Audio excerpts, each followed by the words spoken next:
Hello everyone, in this video we are going to discuss about calcium homeostasis. So whenever there is decrease in the serum calcium, that is there is hypocalcemia. This causes activation of the parathyroid glands, increasing the parathyroid hormone secretion.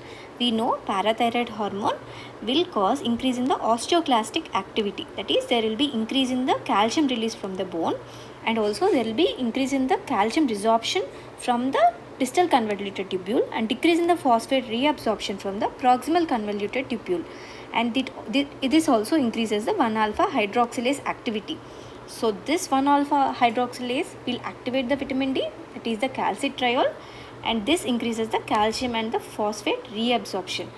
So whenever there is increase in the calcium levels, that is the calcium levels are normalized, it sends a negative feedback loop to the parathyroid hormone, and the activation of this hormone will be regulated.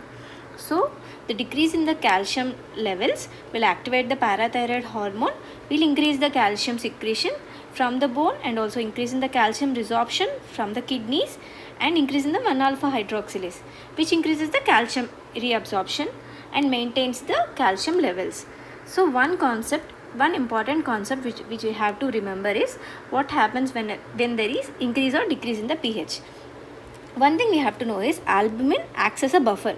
It usually binds to H+ ions and regulates the pH levels. What happens in alkalosis?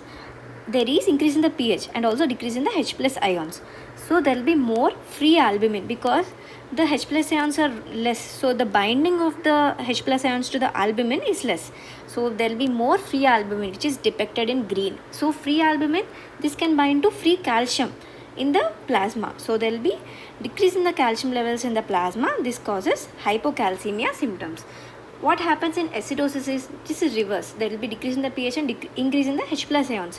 So there will be more binding of the H+ ions to the albumin. So the free albumin will be less. So there will be free available albumin for the calcium binding is less. So there will be increase in the free calcium levels in the plasma, and there will be hypercalcemia like symptoms. So in alkalosis there will be hypocalcemia. In acidosis there will be hypercalcemia. This is the important point we have to remember.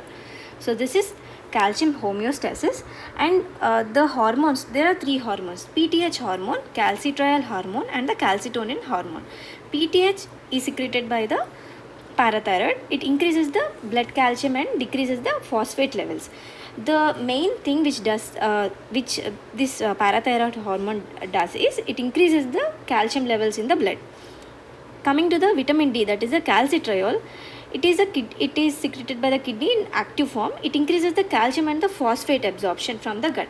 It is reverse to the parathyroid hormone in cases of phosphate. This is because this vitamin D helps in bone mineralization. This calcium and phosphate forms a calcium phosphate which helps in bone mineralization, whereas parathyroid hormone increases the osteoclastic activity and causes bone weakening. So PTH helps in increasing the calcium but by osteoclastic activity, but calcitriol increases the calcium by reabsorption and helps in bone mineralization because it also increases the phosphate reabsorption. Whereas calcitonin, it is secreted by the C cells of thyroid. It decreases the bone resorption and decreases the calcium level, but it is a minor role. So the 3 main hormones are PTH, calcitriol, and the calcitonin. PTH and calcitriol helps in increasing the calcium levels, whereas calcitonin decreases the calcium reabsorption. So this is the calcium homeostasis.